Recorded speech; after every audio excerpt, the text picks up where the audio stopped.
Question number 1, my ad campaign never worked over the last few years. How can I make it work? So I think one thing we found really successful when we found like our ads weren't working is we sat down with Dr. Rich and we made a list of everyone who did close on treatment, whether they came from an ad or not, just common factors, right? Like we found it was a lot of more like 30 to 40 range, like common careers, just things that were common about them.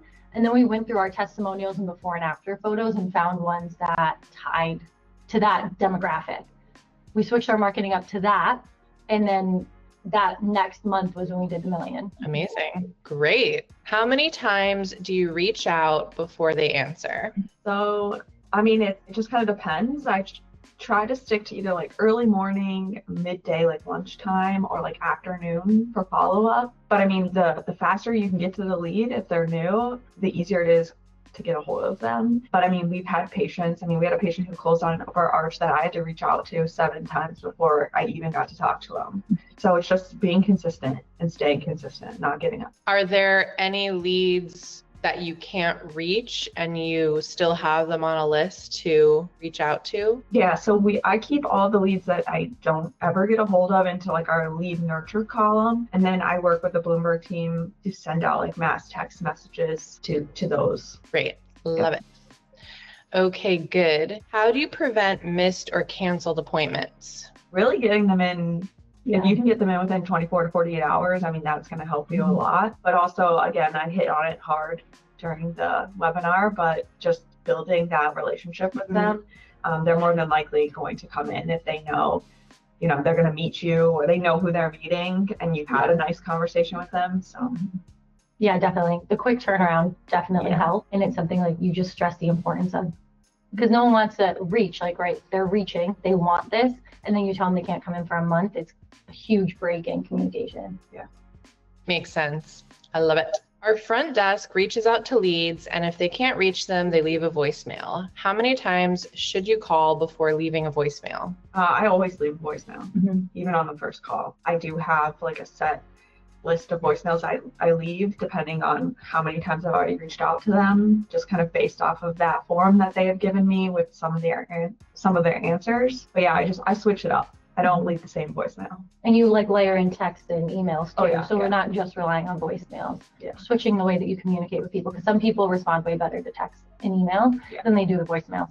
Because I don't know about other offices, but we a lot of times get like, this voicemail box is full. So clearly they're not listening to their voicemails. So trying text messages and emails definitely helps. And if the lead responds to a text message, I usually follow up with a text message like, hey, like, when's a good time that I can call you so I can get some more information? And I'll try and actually get on the phone with them. I won't like keep the conversation in a text message. Do you charge a deposit to reserve the consult? No. So our consults and the CT scans are free of charge. And then if they need an x-ray, like they need a full mouth series of x-rays, then we talk to them about the $199. However, Beth does a good job on the phone of telling them you're coming in for a free consult. If we need additional x-rays, it will be $199. Yeah, a lot of the times if I know talking to them, they may be only 1 or 2 implants or, looking at bridges, not necessarily full mouth. I always bring up, hey, look, we're going to give you the consultation and the 3D scan for free, but Dr. Rich more than likely is going to need detailed x-rays. It will be $199. Typically, we can take them that day, so just be prepared. So. Awesome. Yeah, I love that. Prepare in advance. And then can you go over, this might be a later question, but I just remember this from the webinar. Can you go over the process again of you've scheduled a consult, they no-show, they call back and say, wait, I want to come in. What's the process for those people? Yeah, typically if they no-show, we won't reschedule them. However, if the conversation was really well, or went really, really well, or if their no-show is a legitimate reason, we will reschedule without collecting. Otherwise, we do typically charge them the $50 and we have a credit card on file at that point. Good. And we typically, if that is to happen, I normally would make a note that this patient could be side booked. So instead of Dr. Rich running 3 calls, he would have 4, because what's the chance they're going to show up again? Nice. Makes sense. How are you getting all your social media created and scheduled? Yeah, so we use the Gold platform to schedule out all of our social media. So basically what happens is I have a group of team members. I say, who wants to film today? What do we want to do? And we plan it out. They send me, if I showed you my inbox on Instagram or TikTok, they send me videos. Beth and I are in a group chat with a couple of them. And sometimes we wake up in the morning to like 20 Instagram notifications. We really put a lot of responsibility on the team to help us. And that's one way that I cut down on my time. But then once we edit everything and have it all together, I try and do my editing very quickly. Like we film the video, I just immediately edit it so I don't build up like a bank of things that have to be edited. I drive Beth crazy because she listens to the same audio for like 10 minutes of me editing. And then I upload it all onto my computer and I schedule it out using the Gold platform. So typically I'll schedule out like a week worth. And then the next week I just schedule. It takes maybe 15, 20 minutes to schedule everything. Most of it is like working on captions, but usually filming and everything like that is like 10, 15 minutes. Like I said, the team did 5 videos in 15 minutes the other day, and I made them sweatshirts that say content crew or whatever because they did it so fast. We don't spend a lot of time on it because it's fun and we want to have fun with it. And if we're just spending an hour or so on it each week, then it kind of becomes monotonous. So if we just do it periodically, short time frames, get a bunch of it done, and they're having fun with it, that's all that matters. Perfect. What advice would you give if you had to manage multiple social media accounts for 6 locations? I mean, I would use the Gold platform. So that really has simplified things for me because I have my Google connected to it. So I don't know if a lot of people know, but you can post your social media post to Google as long as it's a photo and like a caption, but everything's connected. So it's very easy to just hit one post up and you schedule it and it goes to all 3 of my channels. I can have it go to TikTok, Instagram, Facebook, and I can even have it upload to YouTube because a lot of the testimonials I do as shorts on YouTube. So it makes it very simple. So I think if you're managing multiple, I'm not sure because we only have one location with the Gold platform, if you can like toggle it between locations, but that would be something extremely helpful because you just can spend a little bit of time each week planning out your whole week, and then you're not using multiple days to set all this up, and you just schedule it and then you forget about it until next Monday and then you set them all up again.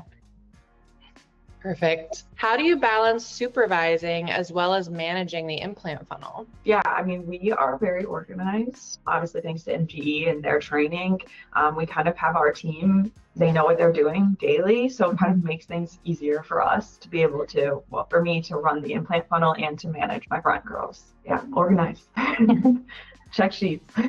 Yeah, check sheets are key, 100%. Perfect. Can you tell me more about check sheets and how you use them? So every post in our office has check sheets and they're always fluctuating. So if we see that there's something that they're now consistently doing that's not on their check sheet, we'll add it in and then issue them a new check sheet. But it really helps us because we're statistics based. Obviously, we run following MG's model and it helps us so much. But all of our team members, it gives them a sense of responsibility for their own area. So like my hygienist needs to have their eyes on their production, they're presented, accepted. So everybody has these check sheets and that's basically their ticket to leave. Like they know they can't leave the office until they hand us their check sheets. And we've had girls walk out to their cars still holding their check sheets and then they run back inside and like, my check sheet. But it's something where it's their responsibility and Beth and I check them. So we reissue them back. Like say my assistant signed off on doing notes, but their notes are missing. We route it back to them and we use it as a form of policy correction too. Like, why'd you sign off on this? If it's not done, reissue a policy, have them complete what wasn't done and then make note of it. So it's a way of us to ensure that all of our policies are being followed.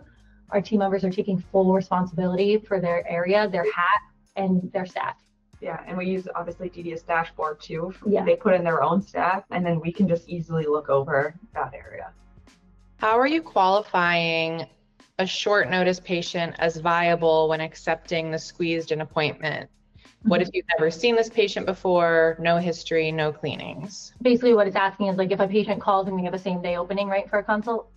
So yeah, or that 24-hour, like I think some practices do struggle with, oh, I can fit you in tomorrow. Our biggest thing is, like Dr. Rich said, we take priority on what we know is feeding the practice. So we will always find a place. You just have to be willing to make it work. Beth, no matter what, whether we're trying to get them in this afternoon, Beth has points in her phone call that we don't compromise on. So she's going to fully qualify them in that phone call. If they have no dental history, if they have, no history of cleanings or anything like that, it's better that she finds that out then because we know, okay, if they're 40 years old, they've never been to the dentist, they're having pain, what are we probably looking at? Like, we know which way it's probably going to go. She doesn't compromise on those questions, even with a quick turnaround. And the fact that we're qualifying over the phone makes us more confident in putting them in that quickly, even though we don't know them. It gives us that layer of trust and that we know kind of what they're coming in for. And you have to be able to ask the, uncomfortable questions, or the questions that you can't assume anything. Like if the patient says, I need a tooth pulled, you have to be like, okay, have you seen a dentist recently? Who told you needed that tooth pulled? Because some of them haven't even seen a dentist. They just are like, I know I need it pulled. That also you have to make sure. And you also have to partner up with like your doctor. So I know that if Dr. Rich is doing a surgery, that we can put a consult there, because he's going to go in and get the surgery numb, and then he's going to have 5-10 minutes while they're getting numb to talk to this consult.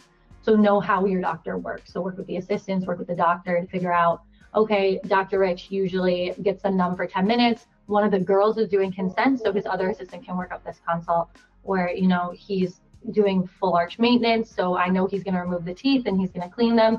So in the time that his assistant is helping clean those, we have time for another consult. You just really kind of get to know the flow and really observe what's going on so that you know where you can slide in those consults. Like we said, Beth and I are more of the ask for forgiveness before asking for permission when it comes to his schedule. But we've built the trust with him where he knows if we're squeezing a patient in, it's most likely going to pan out. And so you're timing that so the paperwork is done, the scan is done. Yeah. He's got a 10-minute window and they're merging on the freeway. We always think Dr. Rich's assistants are like traffic controllers. They're just like, he pops out of the room and they're like, you're going here. And he's like, okay. He doesn't question it. Same with Dr. Vera. She comes out, if she has a consult too, her assistant's like, okay, photos are done. Everything's in there, ready to go. She doesn't even have to go to like a different computer. She just walks right into the next room, because we've built such a flow that it's non-negotiable. We know exactly how it's going to go.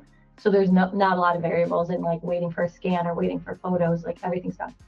Perfect. What do you tell patients that have insurance that you do not accept? So, we're out of network with all insurance. I don't really bring up too much about insurance unless they say something. Usually once I give them like a ballpark figure, they're like, well, I have insurance. And I usually tell them, hey, if it's full mouth, I'm like, look, I'm going to be honest with you, not a lot of insurance companies cover this kind of work. And if you do have some coverage, we will submit everything on your behalf. Typically see patients maybe receive their annual max for the year. And then if they're like, single implant or something like that, I just explain to them, how we handle our out-of-network. It's an upfront cost here. We will handle all the submission on your behalf. So any reimbursement would go directly to you. And then I just go right into financing. Much. Which financing companies are you getting most success with? Our most successful right now would be Lending Club. We've been really leaning, but like we said, it fluctuates. If you had asked us 3 months ago, we would have told you Proceed. Really just being on top of what the patient needs and really which is approving, what credit scores they're roughly approving. It's just making sure that we're trying to start with the ones that we know are giving better approval, because we have less of a risk of them getting a denial. But Lending Club, Proceed, and then the Care Credit Pay Monthly are great for large cases. Cherry is one that we use for lower credit scores. When it comes to like single implants, things like that, we do that. And then we have Care Credit, the lower one. We have Sunbit, but we don't use that a ton. Covered Care, we recently started working with. We've had 2 patients go through them. They work with pretty low credit scores, but they have like a cap out. I think it's $40,000. Yeah, and they require like a down payment. Yeah, and usually it's around $2,000.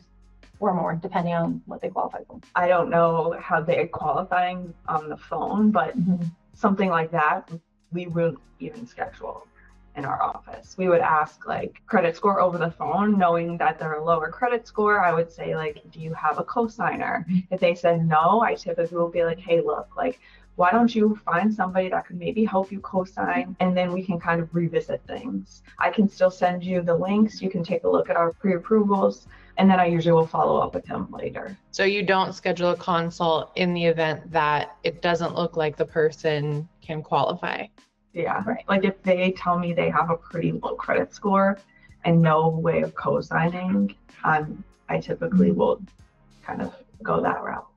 Yeah, because we don't One, that's a lot of chair time in our office, but the biggest thing is then they're just going to come in, they're going to hear about this treatment, realize that it's something that they need that could be really great for them, and then they're not going to be able to figure it out, and it's very defeating. So we'd rather them start working on their credit score and things like that so they can come back when they're ready. Then we go over everything. Yeah. Okay, great. Makes sense. And then I know you spoke about, you tell people up front, you know, you might get approved, you might not get approved. We have other options. This is just step one. What are those other options? Let's say you have someone who does have a pretty good credit score, or it seemed like they would be a good option for whatever reason, they aren't approved. Then what do you say? So then we just talk to them about other things they have available, whether their bank might be willing to co-sign if they had loans with their bank in the past, not co-sign, but approve them. Maybe they have a co-signer that would be more comfortable going through a bank, because a lot of times our barrier with co-signers is that with the companies we work with, it's not a traditional co-signer. So the co-signer is the only one responsible for the loan, and then they work out the payments with the other person privately. Whereas through a bank, you can usually have two people on the loan, and it can be a traditional co-signer option. The other thing, we've had patients go through 401ks, we've had patients borrow against their house. We had one patient do a GoFundMe. There's a will, there's a way, but we've also had patients go through a separate loan company. It's called One Main Financial. They do partner with Proceed. But if you go through them individually, they offer collateral. They offer collateral. So you can put your car up or something like that. So we've had a couple patients get approved that way, where they put up their car as collateral. One person did I think it was like their boat or something as collateral, and they were able to figure it out that way. But they don't partner directly with an office because they deal with collateral and stuff like that. And that's not anything we want to get involved in. I don't want anyone calling me saying their car was repossessed and it's my fault. There are other options to just look into that way. And getting creative and talking to them about it. Okay, good. And then I know you mentioned one that offered terms for as long as 12 years. Which one is that? Lending Club and Proceed. Great. Wonderful. With how slow Google reviews come in, how do you efficiently keep count on who's getting the reviews in the specific time frame? Do they mean like slow to show up? I read it as they're not getting a lot of Google reviews. Yeah, be a little blunt about it. I don't think they're playing the right games with their team or their patients. We have days where we have 5 Google reviews come in. I have alerts set up on my phone, so every time I get a Google review, I get an alert, which is good and bad, because it'll be like 2 a.m. and it wakes me up, but if it's a 5-star, I'll wake up for that. You have to play games with your team and with your patients to incentivize those reviews. We got to where we are with reviews because we really work hard to build that relationship with our patients, but also to put that responsibility on our team members and incentivize them for that. We tend to see a lot of Google reviews come in. We did a game where in 1 week they got 15. So I think it's just about playing the right game and having fun with it and making it a priority, because it's free marketing basically. And like you said, you play a week game, you get the alerts, counting up 15 reviews is not. Oh yeah, so how to go off of how we record it. So we put it on who asked for it. So who said, will you write us a Google review? And our girls are responsible for writing that in their chart. So say Jackie, our new patient coordinator, asked for the review. She puts a note in their chart. I asked patient for review, puts her initials. So when patients get reviews, we can go in and easily see who asked for it. Our hygienists send emails with links, so we can do it that way. But say they saw our hygienist and their whole review is about how amazing the hygienist was, but the hygienist didn't ask, we're giving the points to our lead scheduler who asked for it because they made the ask. The hygienist easily could have asked in the chair because obviously the patient was happy, but they didn't. So we give the point to the person that actually asked. Good. Not that we don't shout them out. We read the reviews, so we still shout them out like, great job, but if they didn't ask, they don't get the point. Okay, good. Very black and white. You gotta ask. That's the policy. Okay, good. And then last question, how long do you spend on the phone with a new patient on average? It really depends. I was actually kind of looking into it. I mean, average for like an implant lead, we're probably looking anywhere between 12 to 15 minutes. I mean, there's some that are 30 minutes. It just kind of depends on where the conversation goes. Some really like to make friends with Beth. But yeah, I mean, always over 5. I mean, you're not going to get enough information with a 5-minute phone call. Yeah. That makes sense. I feel like that also ties in with the how can you be confident you're squeezing someone in? You don't want a 30-second phone call where you're squeezing them in.